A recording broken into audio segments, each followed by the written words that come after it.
Good morning, everyone. I call this meeting to order. I'd like to call the Law Amendments Committee meeting for Thursday, March 7th, 2024 to order, and welcome everyone to Province House. My name is Dave Ritzie. I'm the Vice Chair of this committee, and I'll be chairing most of today's meeting. I'll ask the members of the committee to identify themselves for the record, starting with the government members to my left. Johnny McDonald, MLA for Hants East. Pat Dunn, MLA, Pictou Centre. Steve Craig, MLA for Sackville, Cobequid. Good morning, Melissa Sheehy-Bouchard, MLA for Hants West. Kendra Coombs, MLA for Cape Breton Centre, Whitney Pier. Good morning, Laura Lee Nicol, Cole Harbour, Dartmouth. Braden Clark, Bedford South. Thank you so much. I would like also to recognize Legislative Council with us today, Gordon Hebb to my right and Killian Schlemmer to my left. Look at that. Anyways, I'm going to just walk through a few rules for the presenters. I'd like to request that everyone please turn off your cell phones or put them on vibrate. I will ask that anyone attending in the audience be always respectful. The taking of pictures or video by anyone other than accredited media is not permitted. Presenters are not to use any kind of props. The agenda for today's listing is over here on the corner of the table.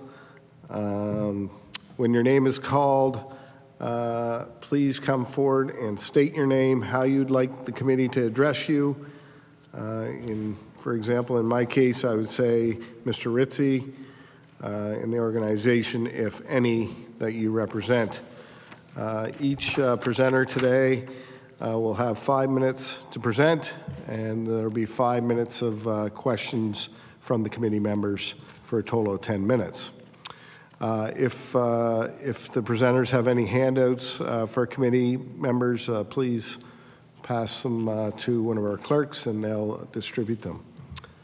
And I guess that's about it. So we're going to get things rolling here, and we have a virtual presenter, Jennifer Benoit. Good morning, Jennifer. Good morning. Could you state your name and if there's any organization that you represent and how you'd like to be addressed during questions? You'll have 5 minutes to present. Yes, good morning, everyone. I'm Jennifer Benoit, and I'm representing myself. You can refer to me as Jennifer.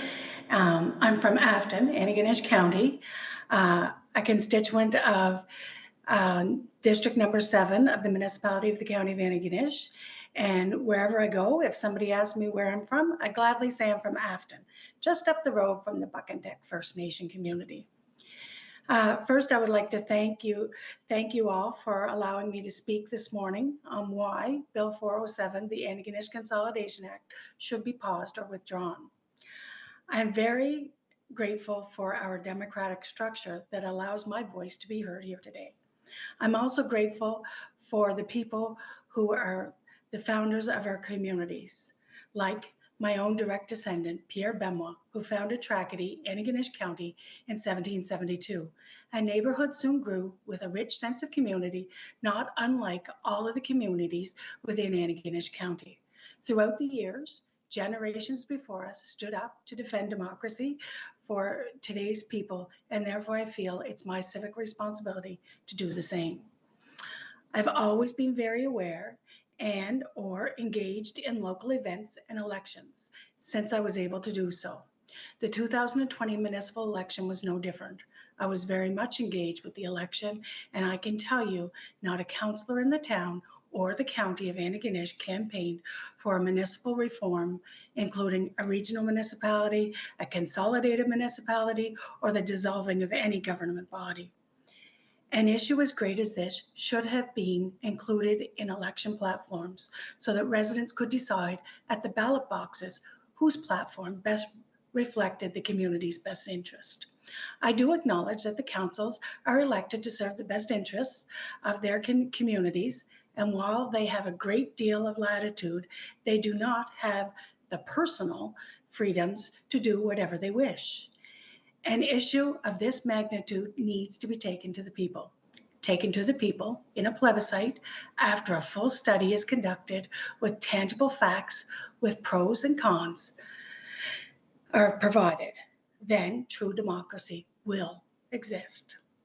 I have read many articles and done my own research on the MGA, the Municipal Government Act. If it is so flawed and we cannot use the steps set out in the Act, why is the Act not being amended by our majority government to meet the needs of all the municipalities instead of dismantling the Act piece by piece here in the legislature?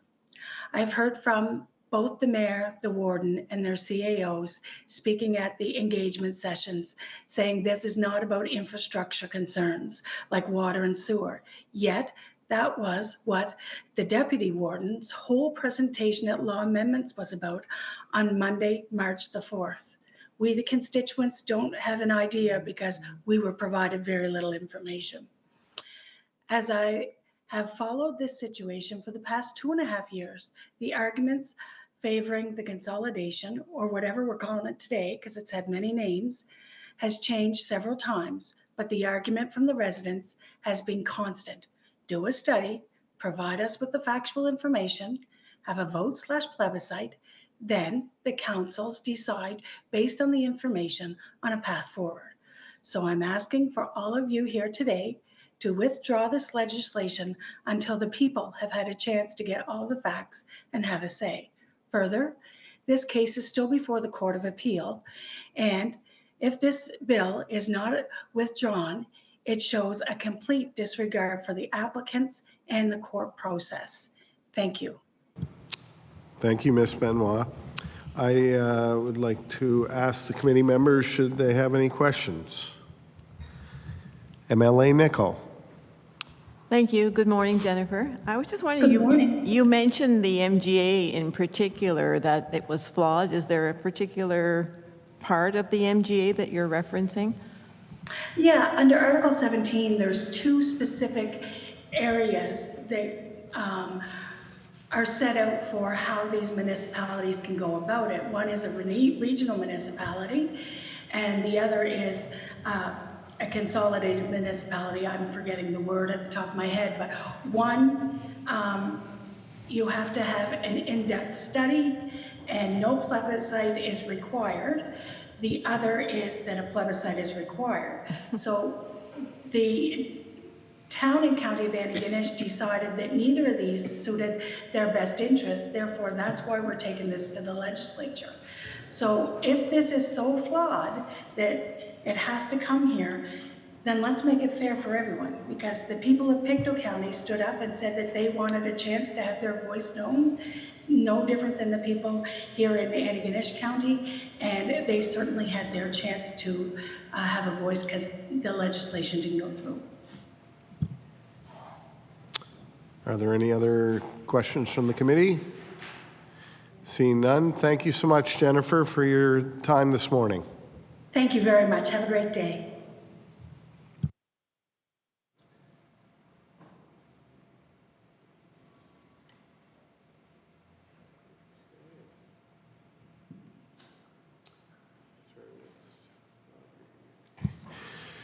We'll go on to our next presenter, Audrey McDonald.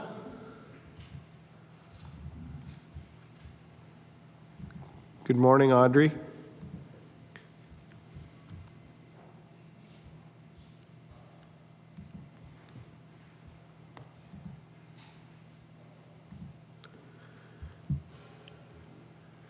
Is she on mute? Okay, good morning, Audrey. Good morning. There we go. I'm not seeing you, but I'm hoping that Oh, there you are. Yes, thank you. Good morning. My Good morning. name's Dave Ritchie. I'm the chair of the committee for today. You have, I just want to let you know, you have 5 minutes to present, and you'll have 5 minutes of questions should the committee have questions for you. I'll let you know when you have 1 minute left. And if you could state your full name and if there's an organization that you represent for the record, that would be wonderful. And your time will start when you start to present. Okay? Perfect, thank you. My name is Audrey McDonald, and I'm speaking as an individual, a resident of Antigonish. And members of the Law Amendments Committee, as a resident of Antigonish, I wish to share my personal perspective of where things currently sit with Bill 407, the Antigonish Consolidation Act. Many years ago, I graduated from an institution whose motto is, whatsoever things are true. It comes from writings focused on truth, nobility, goodness, purity, honor, virtue, worthiness of praise, not a bad lens through which to view our world, and perhaps most specifically this current situation involving consolidation. My question is, would the process followed to get us to this point stand up to such scrutiny? Can we trust that the actions of all of our political leaders who brought us to this point stand up to such scrutiny with regard to this process? So how did we get here? To the point that third reading possibly is imminent. We were told the idea of amalgamation or merger would be explored. Exploring new ideas is a healthy pursuit, so that seemed fair. We were invited to engagement sessions. Despite the pandemic, when some of us had vulnerable individuals in our own homes, we went. Unfortunately, these sessions did not involve engagement, as I understand the process. Open dialogue was not invited.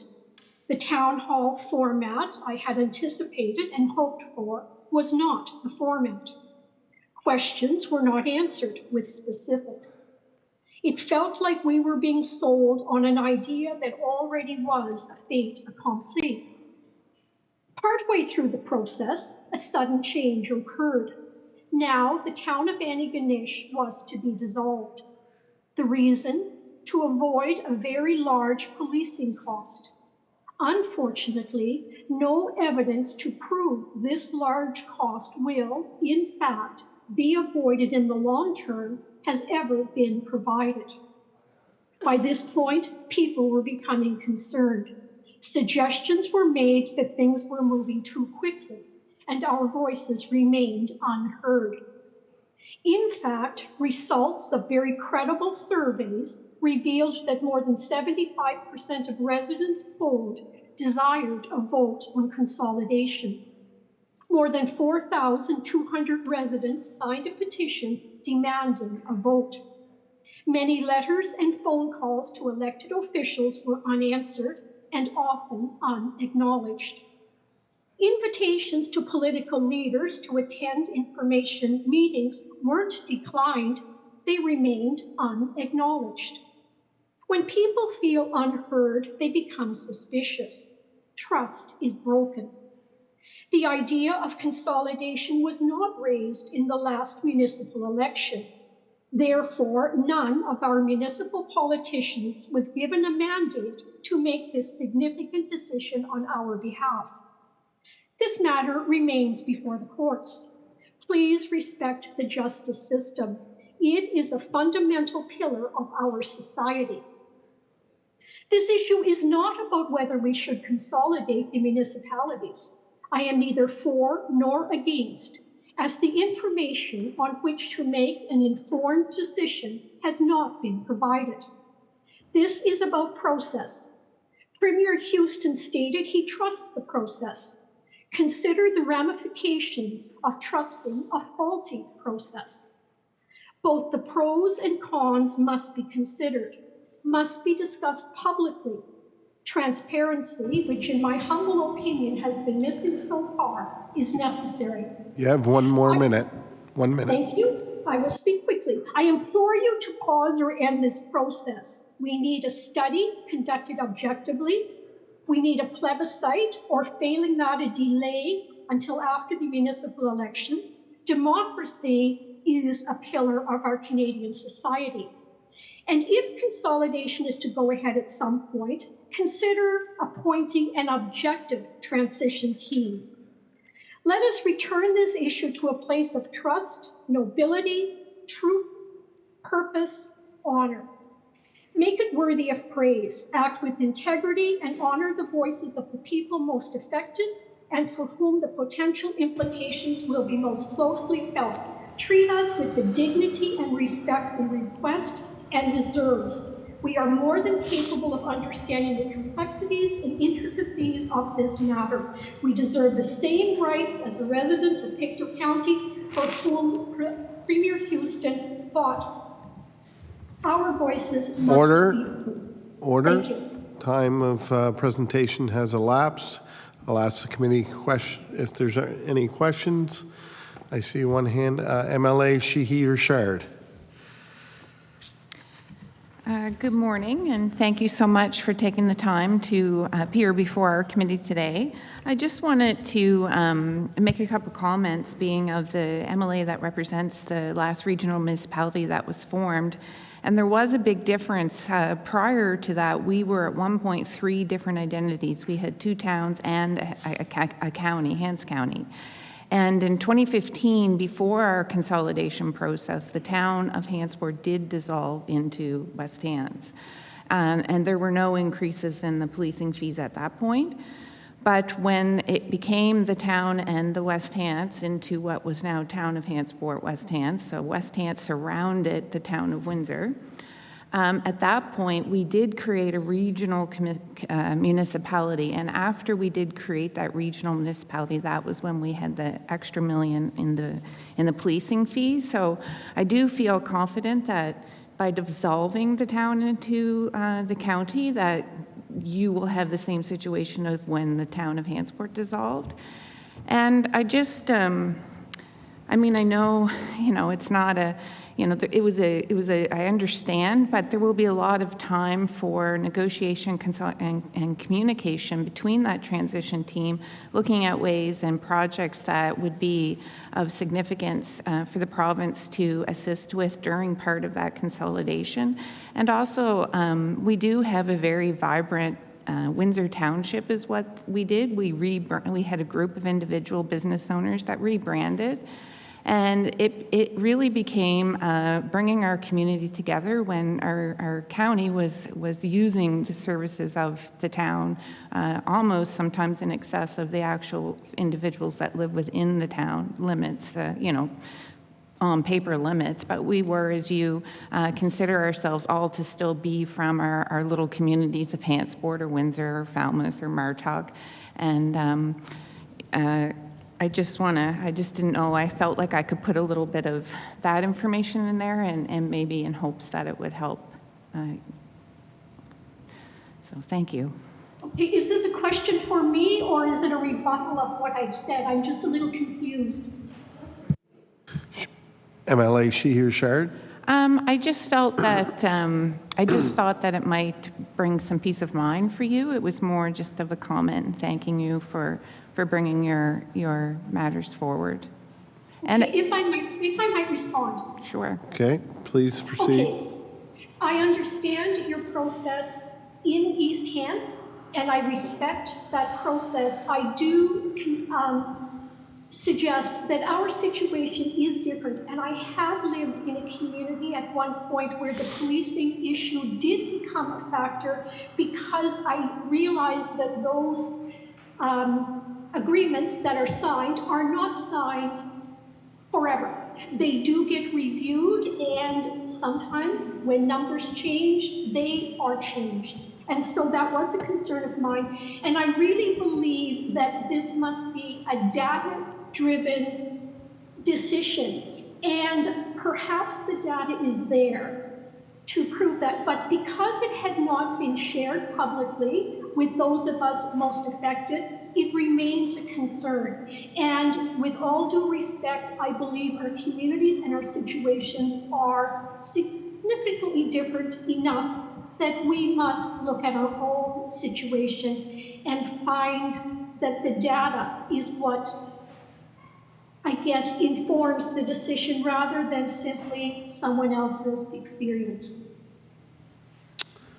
Okay, thank you, Ms. McDonald. Are there any other questions with a minute left?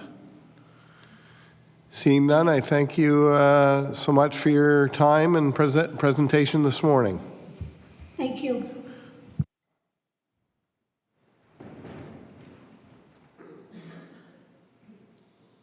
Okay, we'll move on to our next presenter, and Sherman England.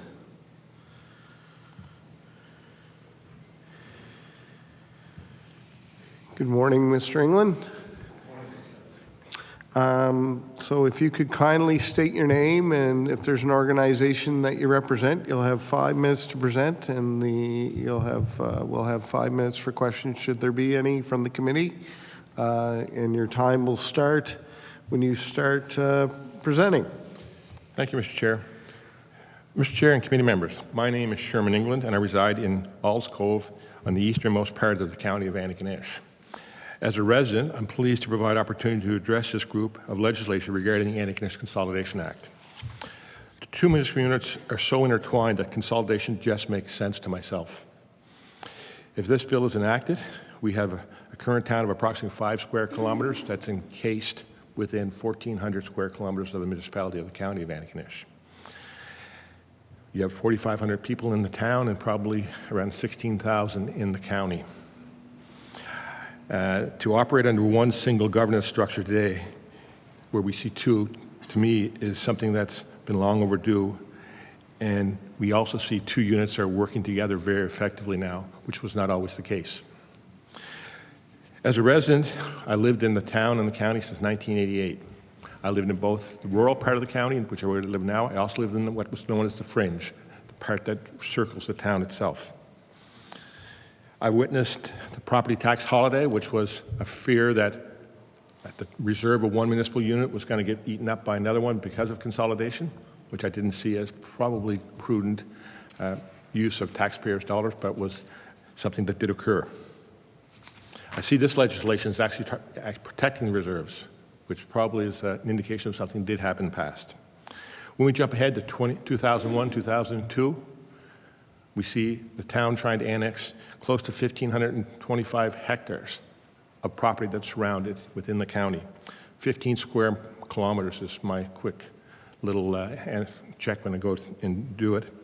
The municipality then countered by saying, hold it, let's merge. URB got involved, and by 2006 they made a decision, no, it's probably good that you come together, but let's put it to a plebiscite. A majority of the county voted for, a majority of the town voted against. But I believe the majority overall voted for. But the URB made a decision not to make it happen. I'm not sure it was a good thing, but seeing how the cooperation is today, it maybe was the right thing. The cooperation is there. Fast forward to present day, we have 2 local bodies appearing to function well. Together, this took a long time for this relationship to mature.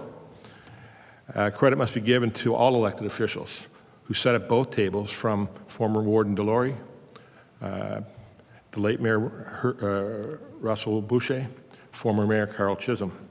Having the ability to bring the 2 councils together, work as a collaborative team. 4 terms later, we have Mayor Boucher and Warden McCarron championing this notion. I believe the teamwork saw 2 major joint capital projects being brought to reality that long sat on the sidelines, that of a new public library and that of a skate park. I understand that change comes with fear, that fear is for a number of items. One is the employees, but the legislation that you've written, I think, protects the employees. I see people not working on files on the side of their desks. We're going to see people focused at doing. I see that as a good thing. Fair taxation is always a fear. As a person who's lived both in the fringe, in the town, and in rural Nova Scotia, I believe the county of Antigonish has taxation understood. They charge area rates. It's broken out in your tax bill. You see it when it arrives, what you're actually paying for. You pay for the service you receive. Nothing's going to change. That's what I see going forward.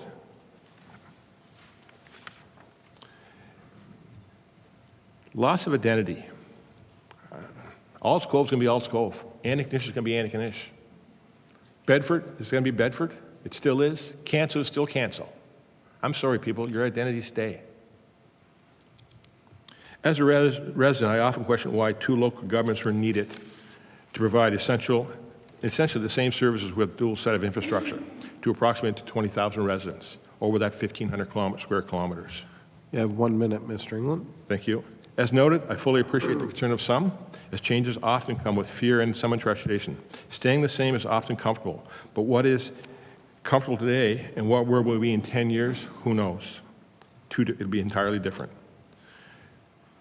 We need a unified body. We're stronger together. I believe it's important that we operate as a single large municipality until they can plan and adapt as required to opportunities and issues that we'll most certainly face. I go back and I think of some of the stuff Stephen Covey wrote. We can proceed with a scarcity mentality, put our hands around it and say, okay, I'm going to look after me. Or we can look at the abundance mentality and say, we're going to look after everybody. If we talk about the water in the town of Antigonish, where's it come from? It comes from the county. Yes, there's infrastructure that brings it into the town. It comes from the county. But the sewer, where's that? That's loaded in the town. We have to understand that this is about us instead of about me. Order. The time for presentation has elapsed. I'll ask committee members. MLA Clark. Thank you, Mr. Chair. Mr. England, thank you for coming here this morning and presenting. I really appreciate it. I'm just curious, obviously many other presenters previously, and I'm sure today as well, will raise concerns about the process, I guess, by which this was made, as opposed to some of the outcomes that you envision. I'm wondering what's your take on that in terms of how the process of this proposed consolidation came about? Mr. England? My personal feeling is that we elect politicians to make decisions. I don't put my name on the ballot. Each of you did. And each of those individuals did make that same decision. We have to empower them, entitle them. Not everyone's going to agree, and I respect that also. I respected what happened in 2005, and I respect what's happening today. Good. Are there any other questions from committee members? Seeing none, I'd like to thank you, Mr. England, for presenting with us today. And I thank you for allowing me the time to share my thoughts. Thank you.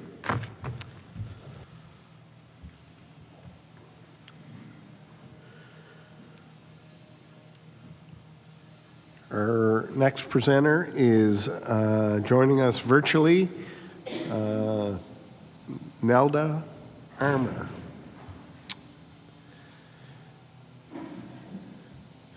Good morning, Nelda.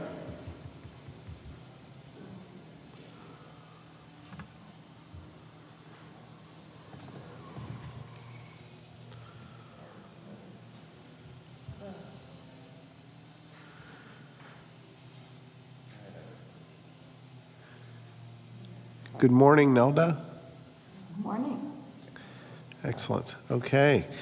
Thank you for taking the time to join us this morning. I'm Dave Ritzie. I'm the chair of the Law Amendments Committee.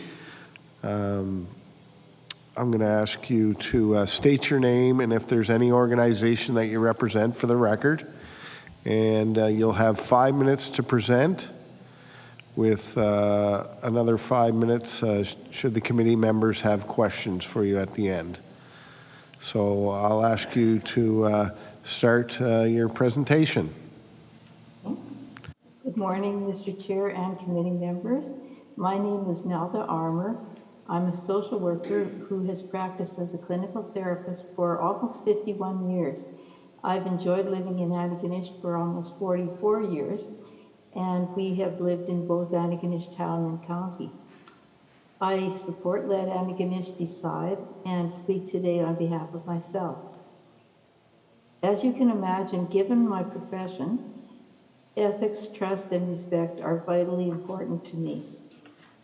The ramming through of Bill 407 has hugely eroded trust and respect among many of us because it's not ethically grounded. How so? Firstly, it's wrong to push a bill through when a case brought regarding it is before the courts. Secondly, lack of mandate. We, the citizens, have not had a say. None of our municipal leaders campaigned for election on this issue, nor have they commissioned a study, come up with a 5-year financial forecast, or held a plebiscite. Given that 75.8% of us want to vote, and basic psychology tells us that people who feel ignored and powerless don't tend to endorse or collaborate well with their perceived oppressors, this is folly. And I'm not necessarily against a consolidated municipality. We just need to see solid research proving that we'll benefit overall and get to vote.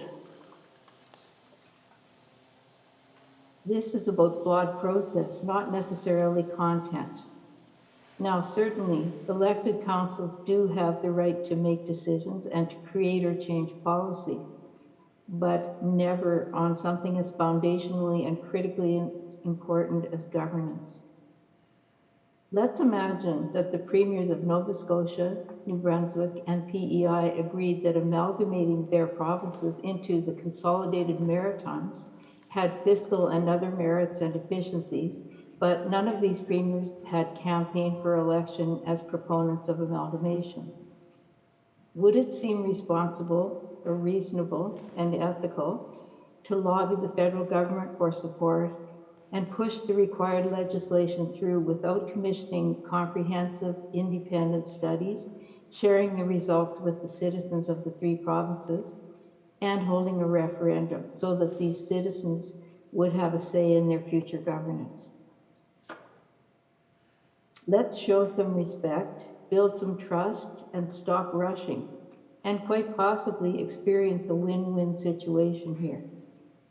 Let's defer Bill 407 till after the court matter is concluded and the fall election is over, and amend Bill 407 to include a comprehensive study, proper fiscal projections, wide sharing of results, and a plebiscite.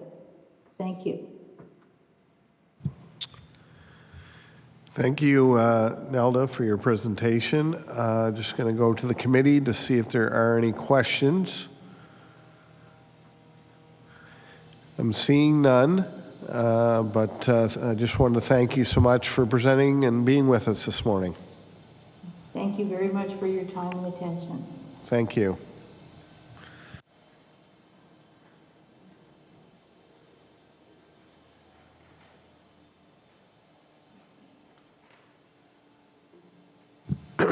Okay, we'll proceed to our next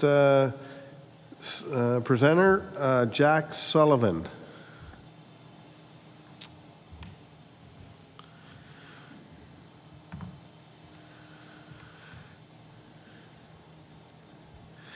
Thank you. This is fresh water. Can I drink that? Thank you, Mr. Sullivan. Thank you, Mr. Chair. If you could kindly state your name and how you'd like to be addressed by committee members during question period, or not question period. Wow, law amendments. There you go. I'm ready. Oh, we could do question period too. Yeah, sure. So, anyways, I'll ask you to state your name, any organization that you may represent, or if it's individual, and you'll have 5 minutes to present, and I'll let you know when you have 1 minute left. Okay, thank you, Mr. All right, Mr. Sullivan. Okay. Thank you, Mr. Chair, and thank you, committee members, for giving me this opportunity to speak here today. My name is Jack Sullivan. This is the first opportunity I had as a resident of Antigonish to speak on this very important issue in a public forum. I am a proud member of Let Antigonish Decide, but today I'm here representing myself. And I take no position on consolidation. My wife, Valerie, and I are lifelong residents of Antigonish. We've raised our family here, ran a successful construction company for 30 years, and we continue to be active in our community. I held numerous elected positions: parish council, school board, town councilor, deputy mayor, and currently president of the Landlords Association. But before I go much further, I must state that I take offense to Mayor Pam Mood's remarks here on Monday, painting my town with such a negative light. Antigonish is a welcoming town and a caring town.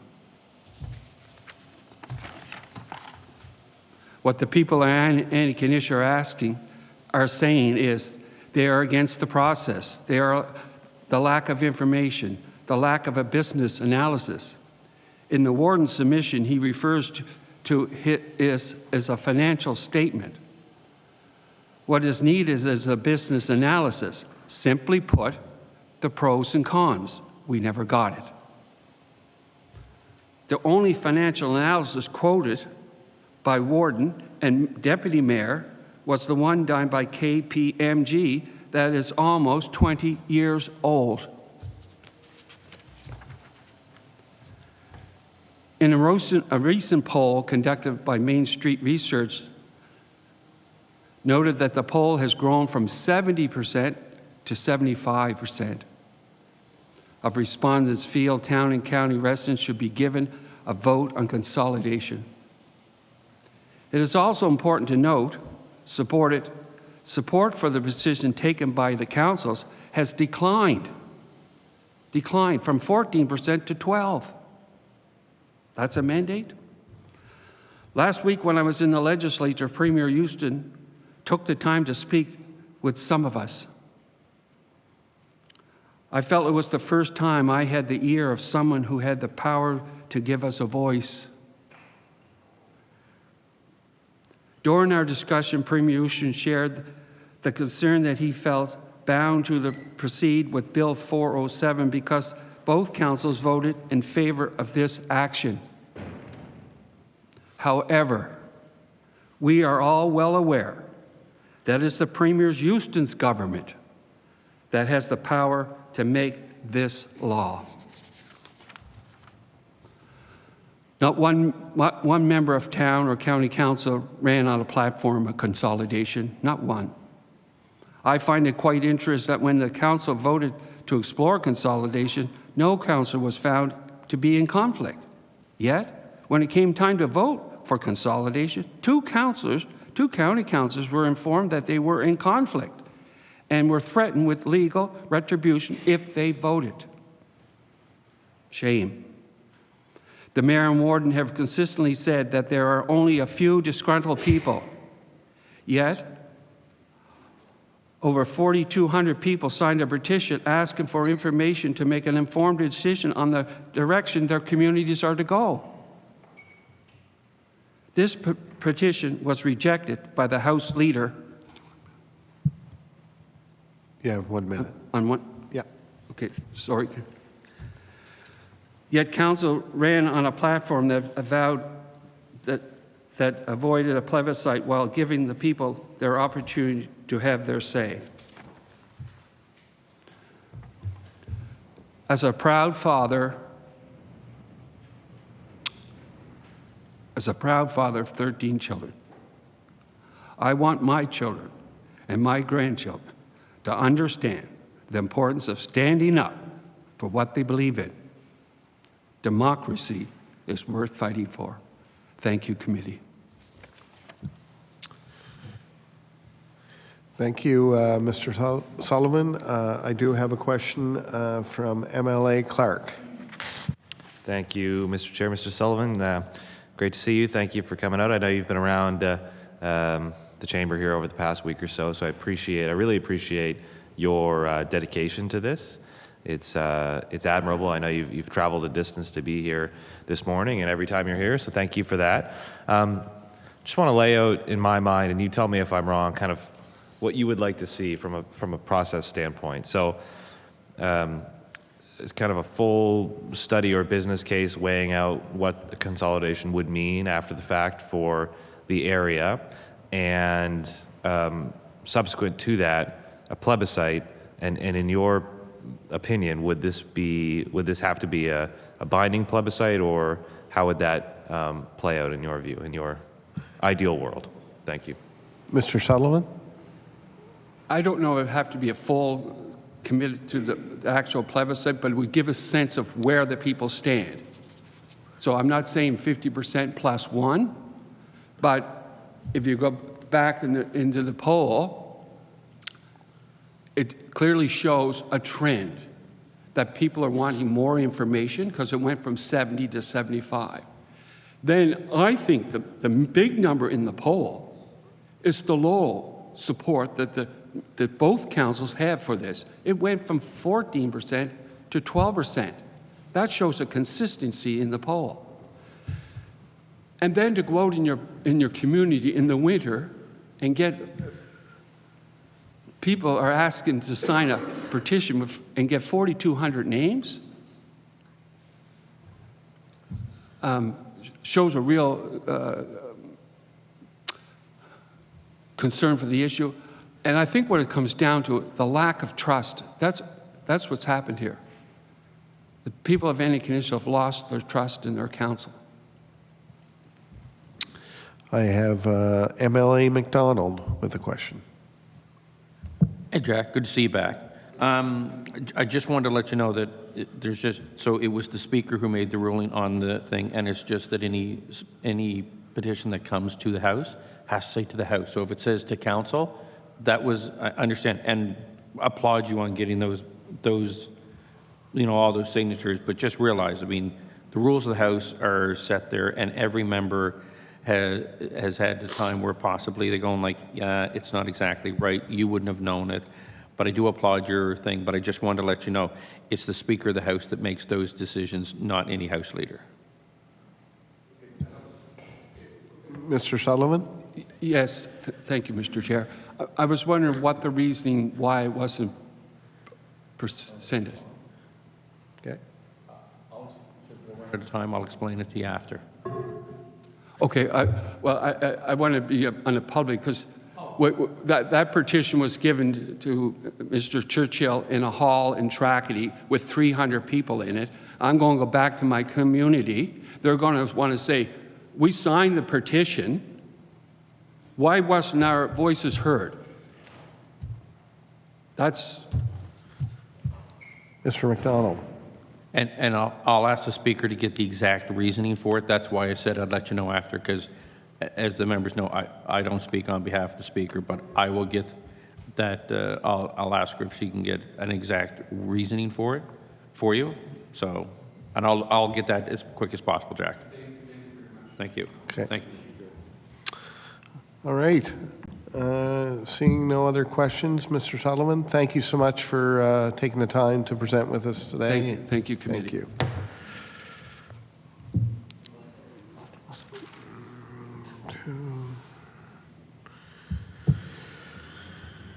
Okay.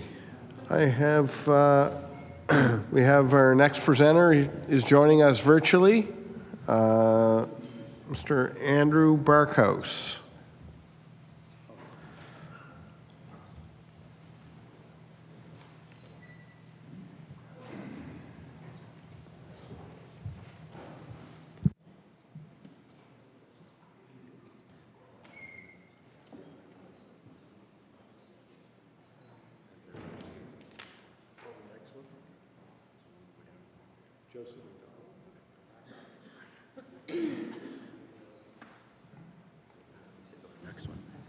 Okay, we're going to go to the next speaker, and he as well is joining us virtually, Joseph McDonald.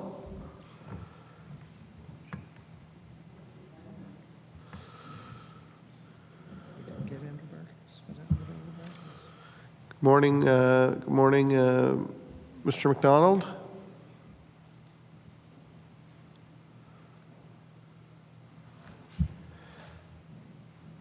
Good morning. Good morning. Thank you for joining us this morning. My name's Dave Ritzie. I'm the chair of Law Amendments Committee this morning, and I just wanted to let you know that you'll have 5 minutes to present, and then there'll be 5 minutes for questions at the end. So I kindly ask you to state your name for the record and any organization that you may represent. And once you start presenting, your time will start. Mr. McDonald, thank you. Thank you. My name is Joe MacDonald. I'm not representing any organization, although when you hear my comments, you may think that I am ad hoc representing St. FX University, but really I'm not. But because of my work and life here, you may think that's the case, but it's more general than that. So I support the consolidation decision. I've lived and worked and volunteered in Antigonish since 1978, graduated in 74, and had the opportunity to come back and work at St. FX University, where I was employed for 42 years and then retired for the last 2.5 years. I've lived in the town and the county, and we chose to retire here because of our admiration for this community. I've had many and varied roles at St. FX University. I was a teacher and administrator. I had many responsibilities, including government relations my last 6 years, formally in that role, but on many matters, I worked directly with staff, councillors, mayors, and wardens in the town and the county of Antigonish, from the use of the facilities, generally and specifically at St. FX University, the recreational use of our ice surfaces, our indoor and outdoor facilities, our pool, etc. And I represented St. FX University on many boards and committees within the area. I was a member of the Antigonish Area Partnership.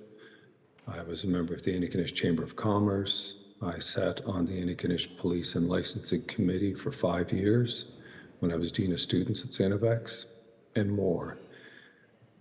Some of my volunteer examples are I was on the St. Martha's Hospital Foundation, where I chaired that particular board, and we raised $20 million endowed money for our local hospital, and it's made a major impact on our regional hospital here. I also volunteer with the Antigonish Highland Society, where I'm the past president. So why consolidation? Well, for me, there are just a few simple reasons. Number one is I believe in municipal autonomy. I believe that council were elected to make decisions, and they made decisions, and 20 years ago, they weren't able to make these kinds of decisions. I also believe in less government. I believe that there's too much duplication of resources, and we can reduce that by consolidation. By focusing on one government now and the future, I think there's many important matters from housing, infrastructure, recreation, use of facilities, etc., that would be better served the citizens of our broad area.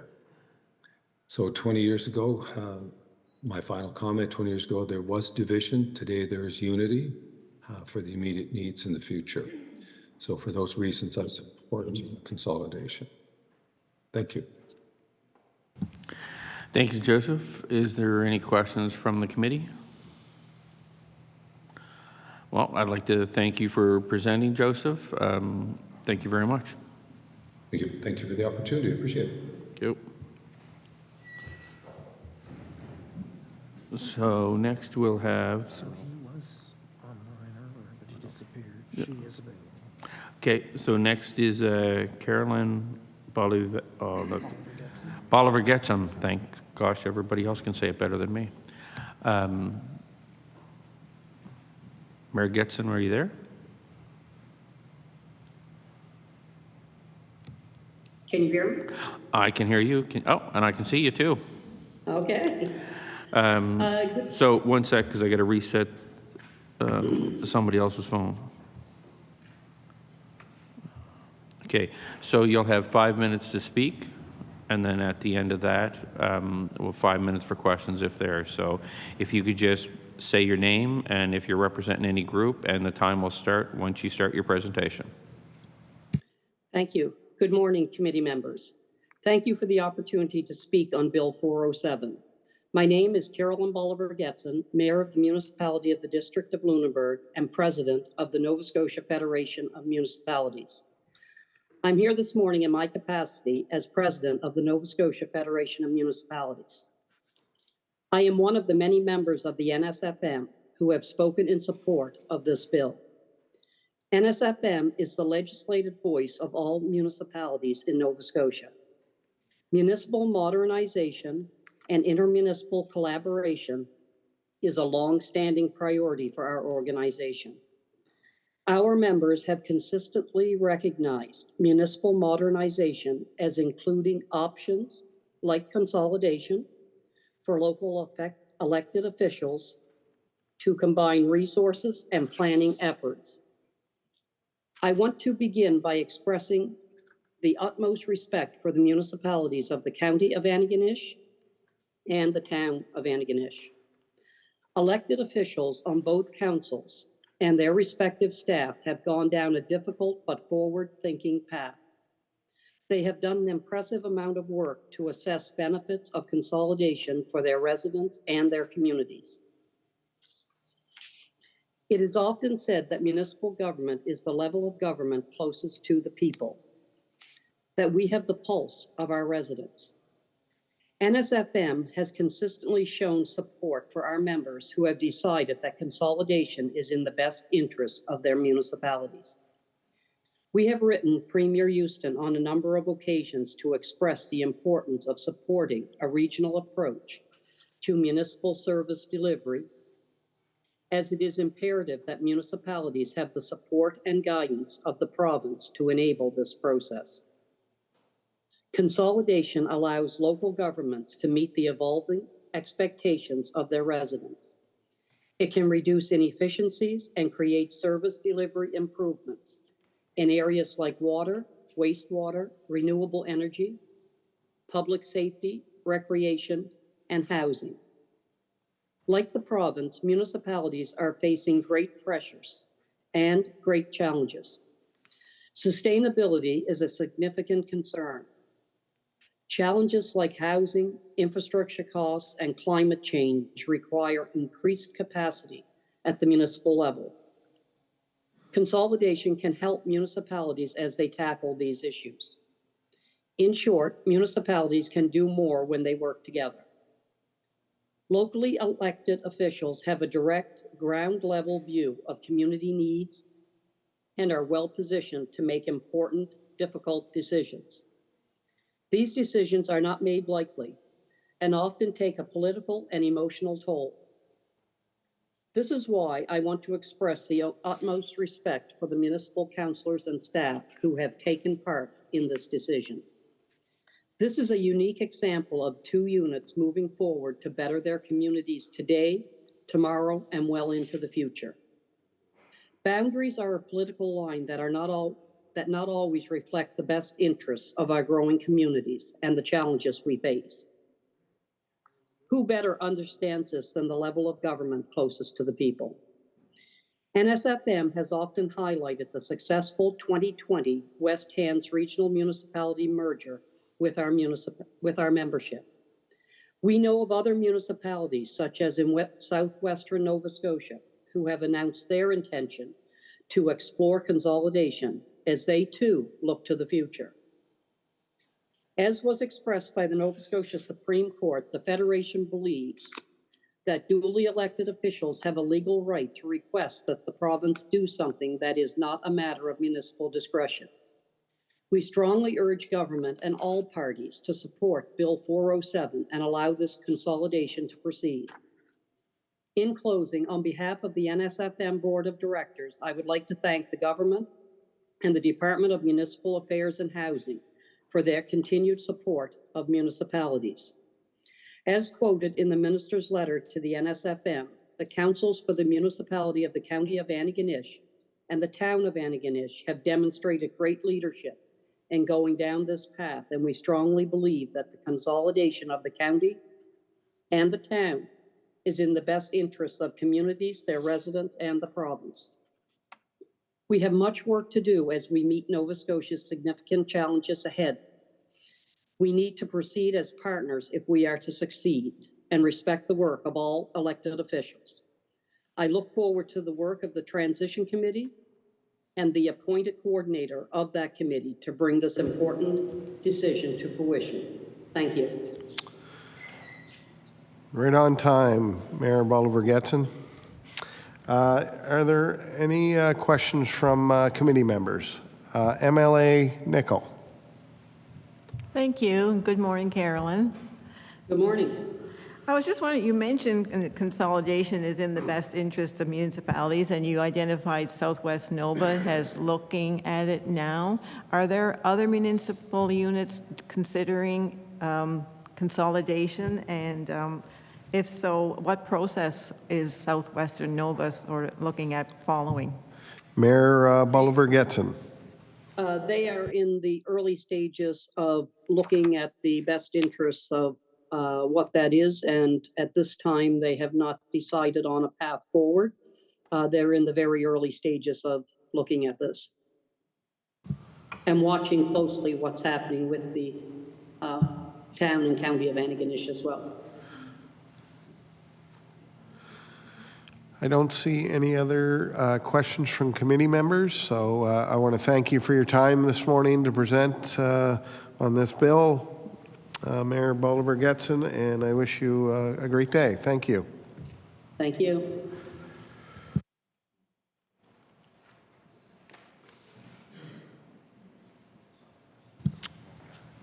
Our next presenter is Colleen Morrow.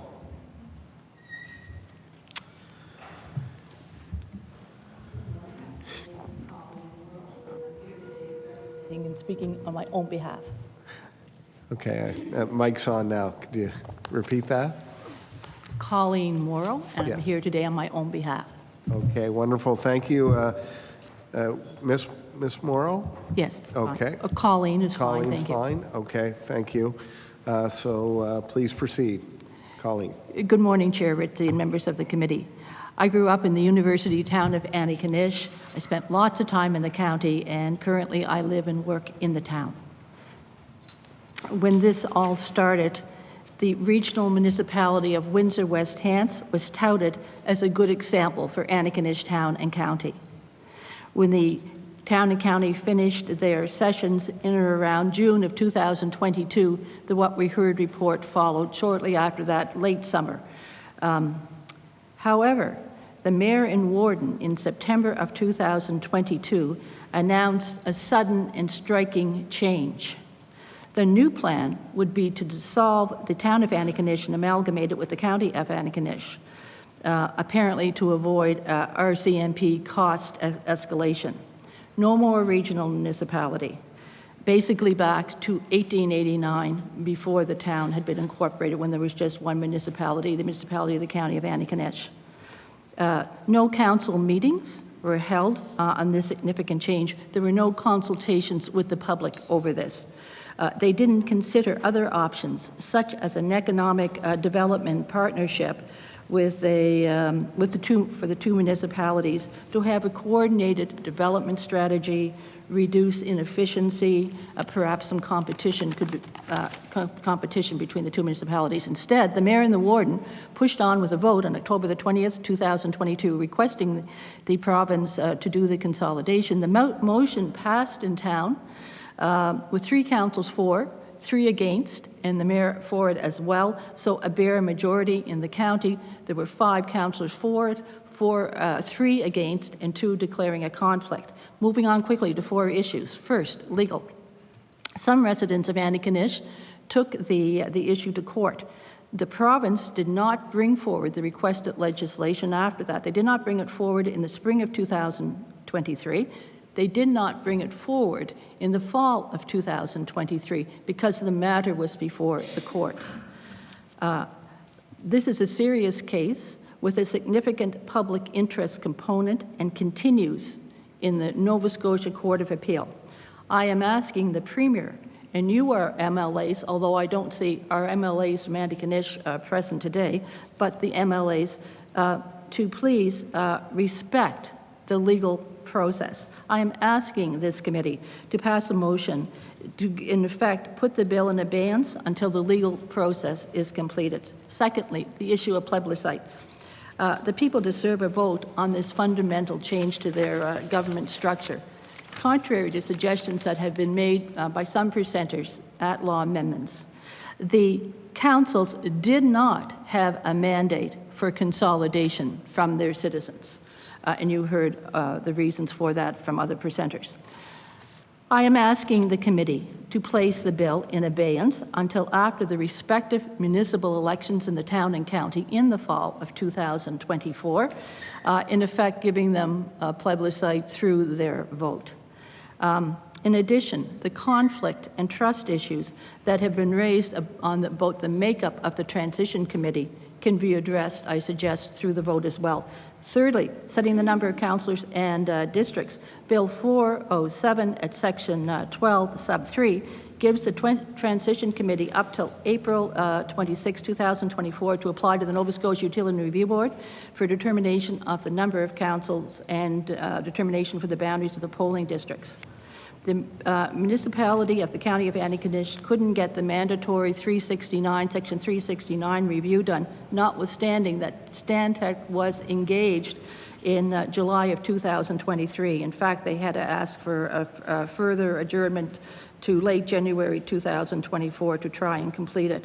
The application before you, the bill before you, the application for the combined town and county will be a more complicated review to set the number of councillors and the districts. I feel it is important for the people and the candidates to know the districts well in advance of the election. I'm asking the bill to be put into abeyance by putting the bill into abeyance, the issue of the tight timelines is addressed.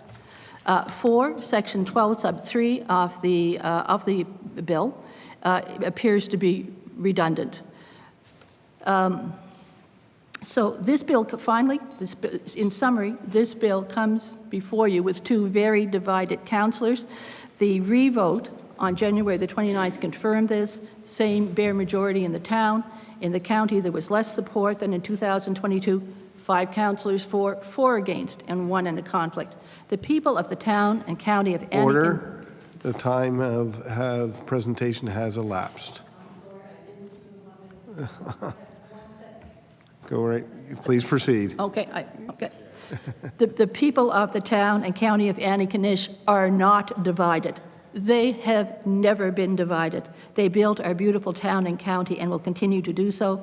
Thank you to the people of the town and county of Antigonish for the continued interest in this matter. Thank you. Thank you, Colleen, for your presentation. So I'll go to committee members. Are there any questions? MLA Dunn.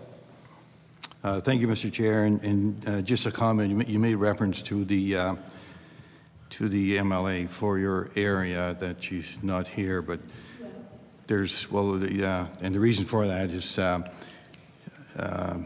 they are not on the Law Amendments Committee. And secondly, she's currently being briefed by the Health Department. She's involved in estimates today. Okay, thank you. Oh, Colleen? No, I have to recognize you for the mic to come on. Sorry. So may I respond? Or? Sure. Yes. I thank Mr. Dunn for that. I appreciate that explanation. I can say it's been difficult, very difficult to get the attention of the MLAs in this matter, but I do appreciate and accept his explanation today. Wonderful. Thank you, Colleen. MLA Clark. Thank you, Mr. Chair. Colleen, thank you for being here this morning. I appreciate your time. You just mentioned, while you were speaking, concerns you may have had with the composition of the proposed transition committee under the bill. I'm just wondering if you could kind of explain that a bit further, what your issues are with that proposal. Colleen? Oh, thank you. Yep. I'll give just a quick example on that.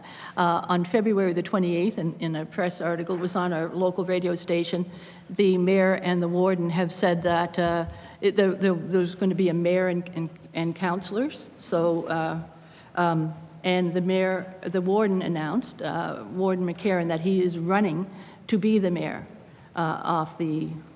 if this bill goes through and we have the new consolidated municipality. So he'll be on the transition committee making important decisions about the election, whether or not there'll be a mayor, but it seems they've already said, both the mayor and warden, that there will be a mayor system, so that's why I said one of the sections was redundant in the bill. But so to see, for example, the warden on the transition committee when he's running to be the top position, I guess you could call it, the mayor of the whole, the whole thing during the transition time, gives an appearance of conflict. If not real, certainly an appearance of conflict. So that would be one of the issues, for sure. Okay. Thank you, Colleen, for your time today in your presentation. Yeah, Thank you. Enjoy the rest of your morning. Wonderful. Thank you. All right. Okay. We will go to our next presenter, who will be joining us virtually, Dr. Douglas Brown.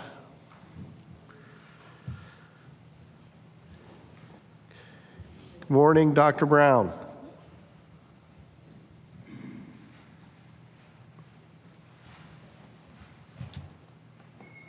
Dr. Brown? Yes.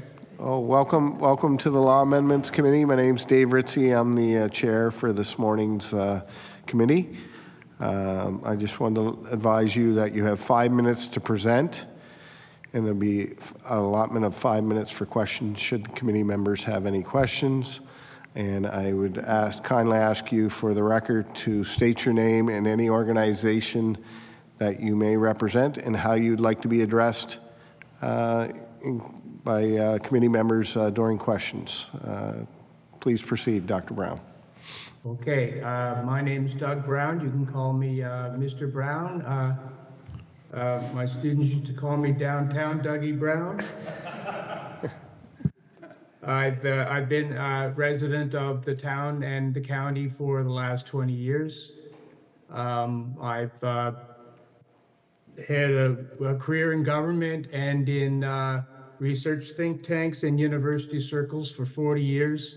And I just retired a couple of years ago from the Department of Political Science at St. FX, where I taught a lot of courses on the fundamentals of democracy and government. I don't represent anybody here today, but I'm generally in favor of consolidation. I think it's time. I would urge you to, to essentially pass the bill or pass the bill back to the House as presented without any further impediments in the way of the process now. And my concern today mainly is to address claims that have been made about the process. As you know, and I'm sure you've heard lots, over the last 3 years, there has been a very considerable amount of debate and discussion, both within these two councils and between them, and with the public. There was a formal public process of consultation, and there's been a lot of information provided. The councils didn't hold a plebiscite. As you know, it wasn't required by law, and that point has been confirmed recently by the Supreme Court. It's misleading and just plainly incorrect to say, in my view, that this process has been undemocratic. It's followed the basic precepts of our main system of democracy, which is representative government. Our town and county councilors are just as members of the provincial legislatures and the federal parliament. They're elected. They're elected based on their experience, on their ideas, on their reputation in the community, and their ability to exercise judgment. Once elected, I feel that municipal councils engage on many issues, getting into considerable depth and a lot of technical matters. They do their best to keep the public informed, but often the public find it too technical. And keeping the public informed is part of the job, but having a fully attentive public can be very rare. In my view, good government chiefly relies on this process of allowing the elected to govern with the advice of public servants to work through the issues, to make difficult decisions, and to respond to public concerns, all the while trying to see the big picture and providing for the future. It's their responsibility to listen to the public, but to make their own decisions based on their own judgment and experience. And this entails a lot of discussion, negotiation, and compromise. Direct democracy is not a substitute for representative democracy, in my view. You can have public consultation. It's part of the governing, but nowhere is it perfect, and it wasn't really perfect here in Antigonish. But many people mistake consultation for some type of participatory democracy, and it is not. But it's a good forum for listening, and provided there is mutual trust, which is not always present. Many judge the consultation process to be a failure if it doesn't produce the results that they want. Direct plebiscites or referendums can clear the air on important issues and provide greater legitimacy. That's in the ideal case, but there's many things that can detract from that ideal, including low turnouts. Often plebiscite questions require a simple yes or no when the issue is much more complex than that. Voter turnout can be low, as I mentioned, and the results, if too close, can just simply cloud and cast doubt on the whole process. You have 1 minute left. 1 minute left. Yep. So essentially then, this is being called consolidation process, and I get the point. It's the culmination of a lot of on-the-ground cooperation over the past 20 years, and a realization that a single government is the next step. It will be the choice of the governments of Antigonish, not one imposed by the province. Municipalities are within the law to make this request of the province. In my view, the request for special legislation is a carefully considered decision to ensure the best future for the local government and for the communities it serves in a period of really very significant change and uncertainty. Making such decisions is what our councils were elected to do. Okay, thank you so much, Dr. Brown, for presenting with us today. I am checking to see, yes, MLA Nickel has a question for you. Thank you, downtown Doug Brown. I wanted to ask, you said that lots of information was provided to you, but yet we've heard from other presenters that, especially with regards to financial sustainability, that they haven't seen that information. So I just wanted you to expand on that, please, about having received lots of information. Doug Brown? Well, I'm not sure I can spend too much on the financial sustainability, except to say that from what I have read, they have thought carefully through things like expenditure trends, revenue trends. I think there's been a general commitment made about taxation levels staying roughly where they are. I don't think anybody tries to get into consolidation to save money. If they do, I think past practices with Halifax or CBRM, et cetera, has proven that can be very difficult to achieve. No one can really know what the future brings. But I think that what those other municipal amalgamations have achieved is much more effective government, much more better planning over more integrated community.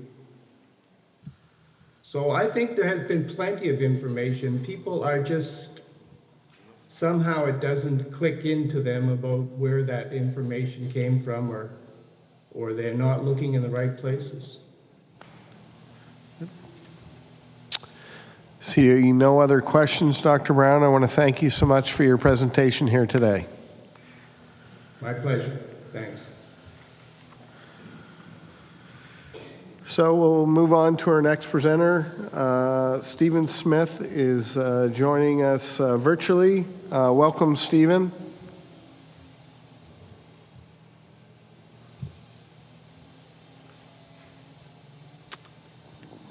Good morning, Stephen Smith. Good morning, Mr. Smith.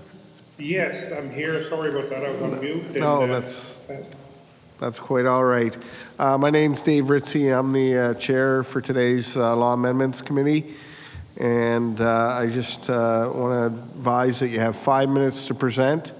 And you'll have 5 minutes should the committee have questions for you at the end. If you could kindly state your name and any organization that you represent for the record.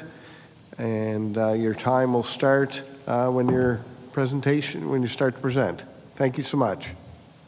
Yes, I'm Steve Smith, and I'm representing myself and no other group. I am and have been a resident of both Antigonish town and county for over 60 years. I have also been a business person in Antigonish for over 47 years and am a developer and large property owner in both the town and the county. In the early 2000s, I was a key member of the Antigonish Partnership, along with many other business owners, including the late John Nova Chisholm, the late Brian McLeod, and many other key community leaders and members. Our goal was to work with the two municipal governments to support, market, and grow our community, similar to what the Greater Halifax Partnership was doing at the time. At that time, it was difficult to get both municipal governments on board, and when the opportunity for amalgamation came along in 2006, I believe, the partnership supported this as the only way to improve and grow our community. The majority of total residents of the town and county voted to join together, but amalgamation was defeated because the majority of town residents voted against it. The Antigonish area is at an absolute crisis point with future development. Almost every day, I field calls looking for rentals or possible home purchases. St. Martha's Hospital and St. Francis Xavier University tell me they can get many people to come to work, and they dearly need them, but cannot close the deal because of the lack of housing. We are also being faced with the huge hydrogen development in Port Hawkesbury, which will add significantly to our local demand, but there is no supply. Our position with housing supply will continue to worsen unless we take strong and earnest measures as a total community. Some of the benefits I see with this, with our consolidation of the town and county are a huge saving in overall costs with better services and programs. The elimination of large amounts of time, money, and energy working as one unit. Harmonized development regulations between the two municipalities. Less risk to investors brought about by feuds over water and sewer. The ability to work quickly to support growth and development in our entire community. An experience of mine regarding consolidation is a number of years ago in Pictou County, I was operating two building supply stores, one on Westville Road and one in downtown New Glasgow. The staff of both stores got along great, but neither store was making profit because they were competing with each other for the available business. Eventually, I decided to consolidate them into one. Almost everyone kept their employment. The outcome was tremendous. Our business grew, and we had to move into a much larger store. Our overall staff doubled. There was more opportunity for advancement, and our customer service and satisfaction increased to a point that we became the dominant player in the region. We were even given a national award for the best large surface hardware store in Canada. On top of that, we were able to make a good return on our investment. You have 1 minute, Mr. Smith. I only wish we had done it earlier. I feel consolidation of the town of Antigonish and the municipality of the county of Antigonish will have a similar outcome. I would like to thank Mayor Boucher and Warden McCarron for their leadership and courage in bringing the consolidation of our two Antigonish municipal governments to two successful positive votes. Thanks also to all councillors who voted both yes and no for their leadership and their commitment they have shown every day to the Antigonish community. Thank you. Thank you, Mr. Smith. I'll ask if there's any questions from members. MLA Nickel. Good morning, Steve. I do believe this is the same Steve I bought all my lumber and windows and doors from my first house that I built in Richmond County. Thank you. Appreciate your support. We many years ago. I just wanted to ask, you did say that housing is at a crisis point, and I just wanted to know if you could expand on that, especially with regards to the water and sewer provisions in Antigonish. Well, we haven't had any kind of major subdivision in the town of Antigonish or the Fringe in, I can't think, it's 10 or 15 years. And I did the last one.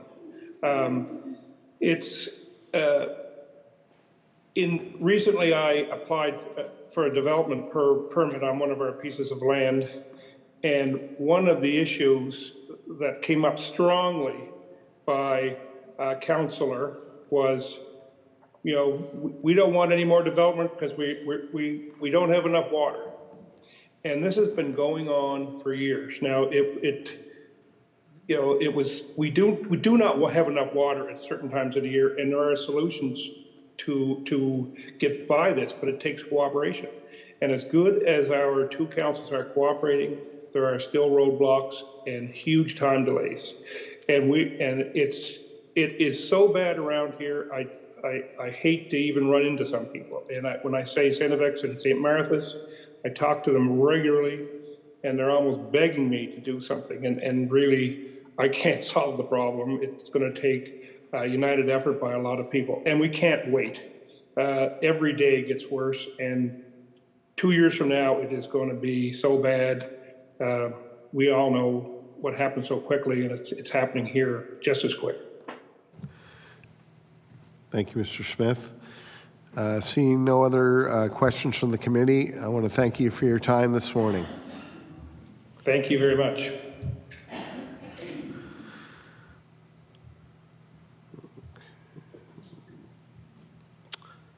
All right, we'll move on to our next presenter. Also joining us virtually, John Dunbar. Good morning, Mr. Dunbar.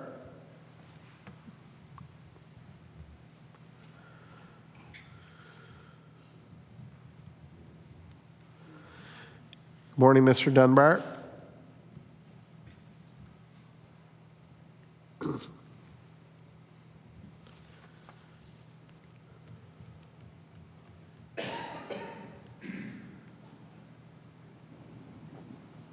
Good morning, Mr. Dunbar. Good morning, Mr. Chair. So, excuse me. We have, you'll have 5 minutes to present to the committee, and should there be questions from the committee, you'll have 5 minutes to answer those questions. So I ask you to state your name and any organization that you represent.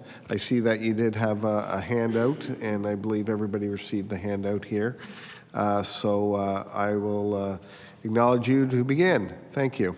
Mr. Dunbar. Thank you, Mr. Chair, and thank you to the members of the committee. Thank you for the opportunity to allow me to present to you today.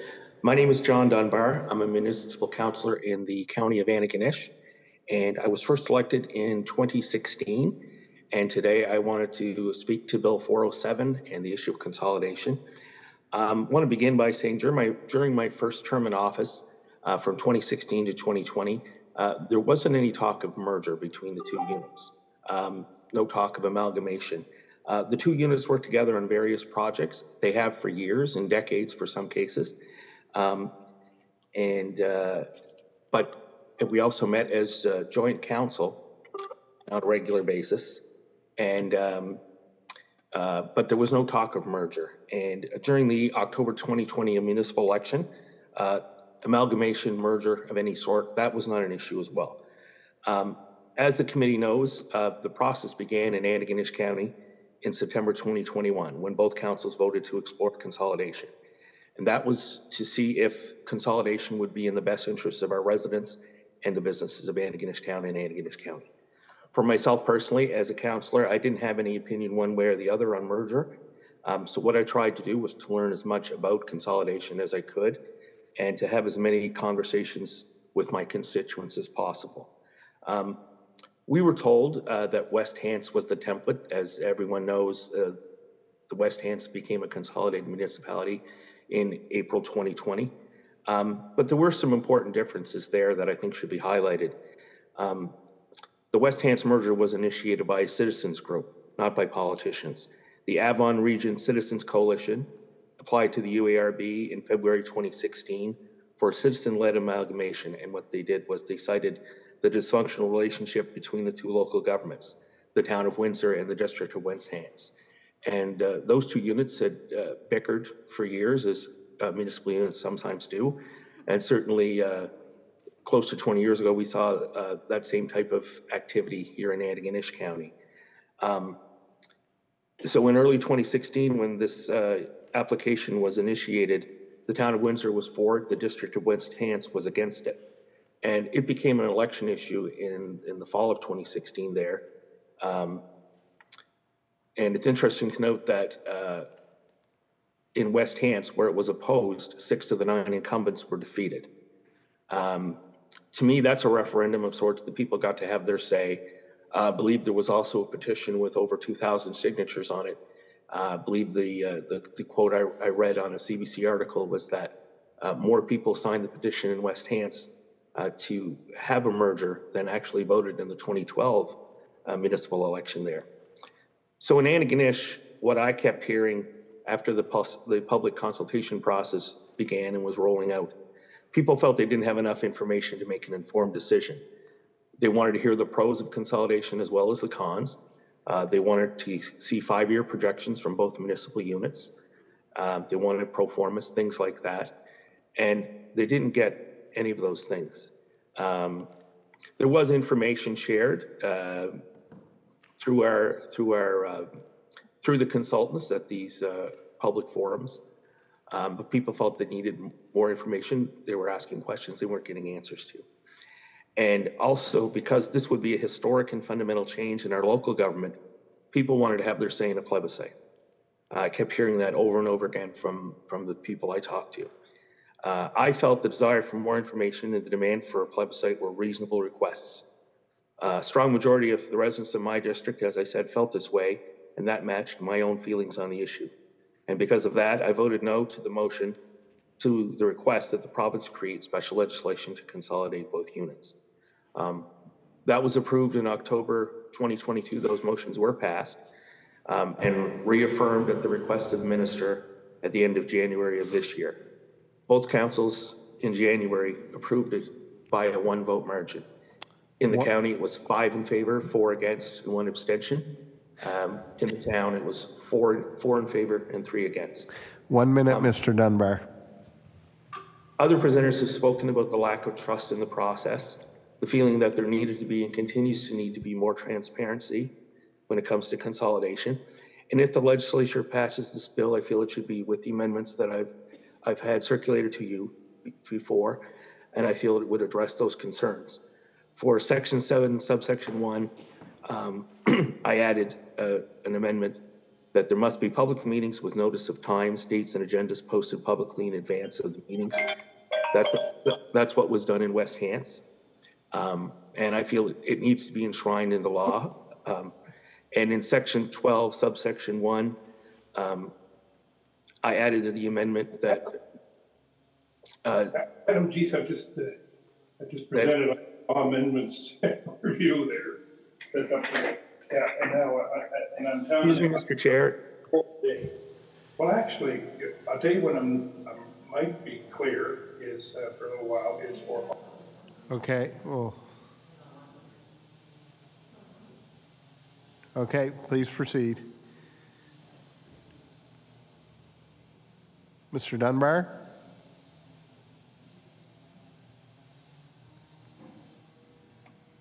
Sorry, Mr. Chair, my apologies, I was muted there. Okay. Section 12, subsection 1, the number of councillors and boundaries of the polling districts in the consolidated municipality shall be determined.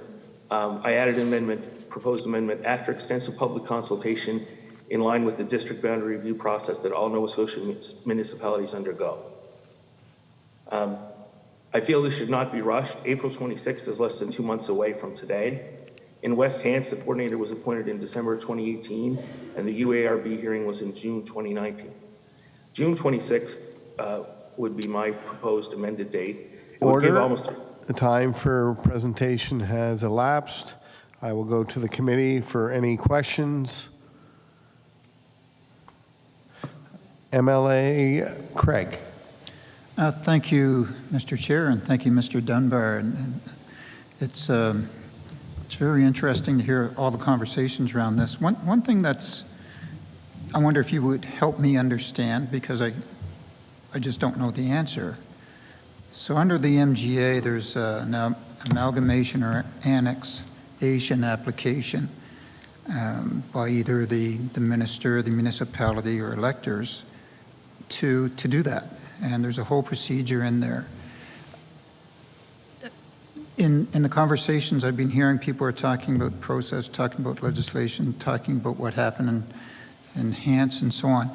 I'm just curious, in your experience, and you've indicated you are there, was an application ever made by the two municipal units to the Nova Scotia Utility and Review Board for amalgamation? Mr. Dunbar? Thank you, Mr. Craig. To my knowledge, no application was made during this process under the MGA.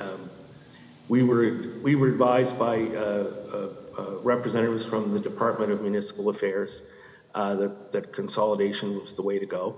And as it unfolded, it seems to be, to me, the way to circumvent the MGA. In the case of West Hants, they had to do it that way, from what I've read, because not all municipal units within the county of Hants had signed on, and that's why they had to do special legislation. The county and the town are the only two municipal units in Antigonish County. We could have gone the route of the MGA. That would have required a study and a plebiscite, as what happened in Pictou County in 2016. But to the best of my knowledge, no application was made to the UARB for amalgamation itself. Okay, thank you, Mr. Dunbar. Thank you, Chair. Thank you. Thank you, Mr. Dunbar. Thank you, MLA Craig. MLA Nickel. Thank you, and thank you for presenting, John Dunbar. And good morning. I guess I'm following the same line of questioning as MLA Craig with trying to follow the process, because you said you were told to follow the West Hants template. I think that was your exact words. So are you saying that that came from the Department of Municipal Affairs? And also, with regards to a plebiscite, was that discussed at your council? And were any motions put forward? Mr. Dunbar? Thank you, Mr. Chair. Thank you, MLA Nickel. I'll answer your last question first. At the county, there wasn't a motion made for a plebiscite. There was one made, I believe, in May of 2022 at the town, and it was defeated. So there was no motion at the county level. As far as the consolidation, what we were told, I shouldn't have phrased it that way as if we were ordered by that. It was I guess the advice of the bureaucrats from municipal affairs that the consolidation would be the best way to go. I see no other questions. Thank you for your time, Councillor Dunbar. I wish you a safe and happy day today. So thank you so much for presenting to us today. Thank you, Mr. Chair. And once again, I want to thank members of the committee for listening and allowing me to present today. Thank you. So we are going on to our presenter, Bruce McLean.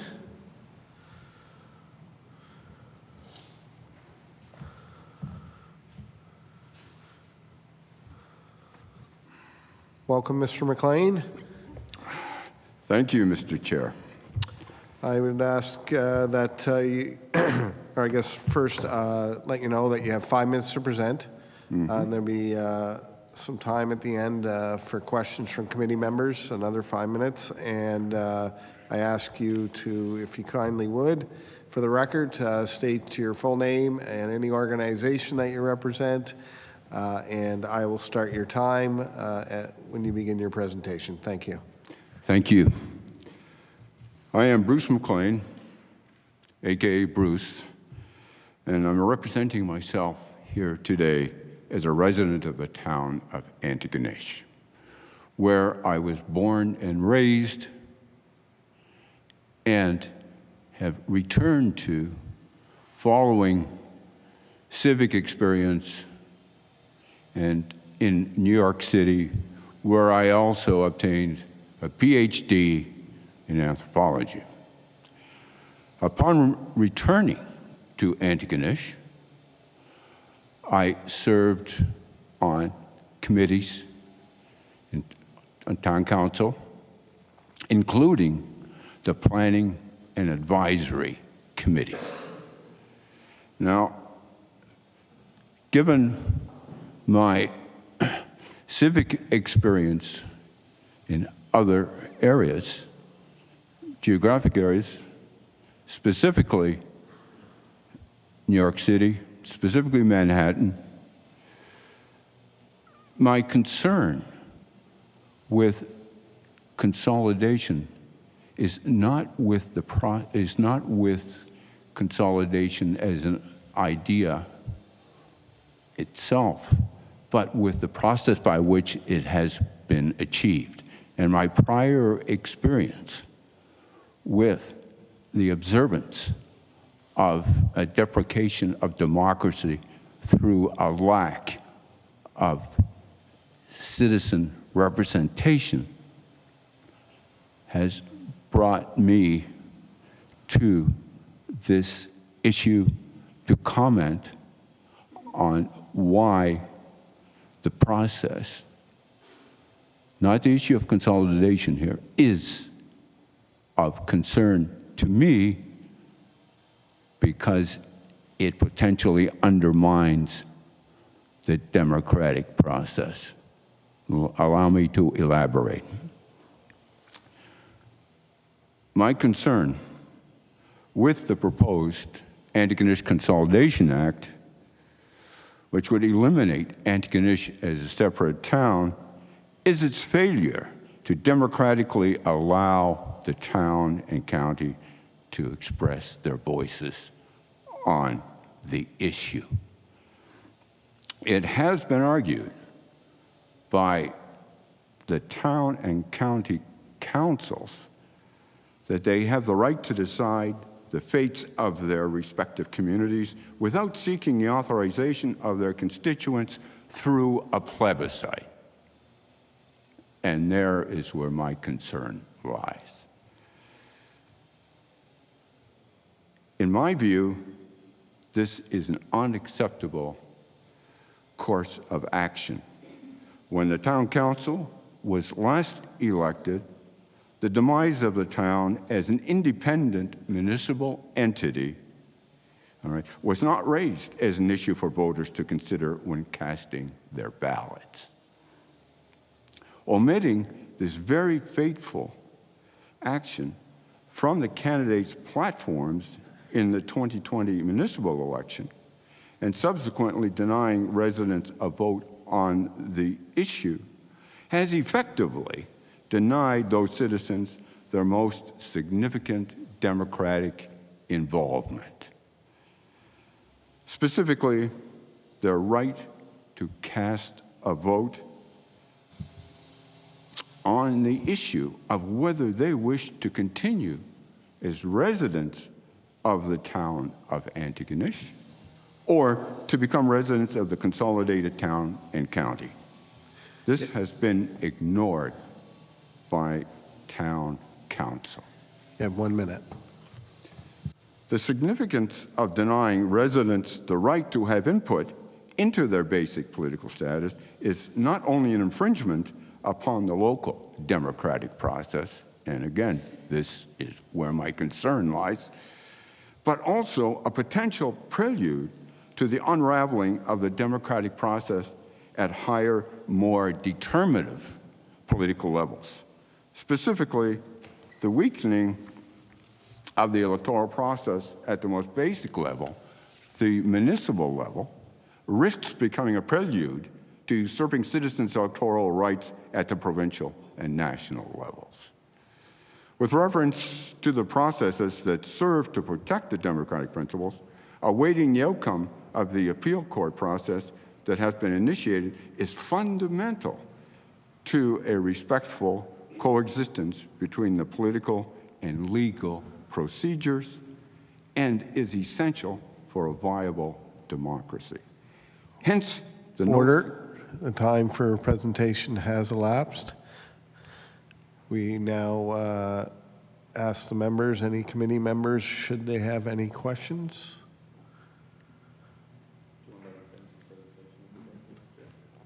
We can, if the committee is okay with that. Okay, please proceed. Thank you. With reference to the processes that serve to protect the democratic principles, awaiting the outcome of the appeal court process that has been initiated is fundamental to a respectful coexistence between the political and legal procedures and is essential for a viable democracy. Hence, the Nova Scotia legislature should await the outcome of the appeal court initiative prior to moving forward with Bill 407. As aptly expressed by Nancy Nunn during her Monday presentation to this committee, she expressed, what is the rush? A key question. In summary, it is not consolidation that is opposed, right? But rather the undemocratic process by which it is being pursued. Ensuring the democratic participation by residents of both the town and county of Antigonish is fundamental to this process. Allowing the residents to vote on such a significant issue would result in a more representative municipal structure, regardless of the outcome of the vote. In addition, the provincial government would be applauded for safeguarding the underlying core principle of democracy, that is, the right to vote. Thank you for the opportunity, Mr. Chair, on this matter.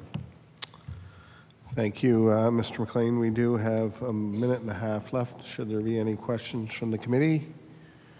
Seeing none, I'd like to thank you so much for your presentation this morning, and have yourself a wonderful day. You as well, and thank you to members. Thank you. So that concludes our presenters as listed here today. I am going to ask for a motion to now presentation on this bill to be concluded. MLA McDonald. Thank you, Mr. Chair. I move that presentations on Bill number 407, Antigonish Consolidation Act, now be concluded.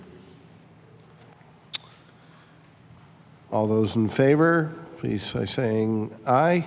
Aye. Those opposed? Motion carried. The next motion I have is for the bill to be reported back to the House without amendments. MLA McDonald. Thank you, Mr. Chair. I move that Bill number 407, Antigonish Consolidation Act, be reported back to the House without amendments. All those in favor? Aye. All those opposed? Motion carried.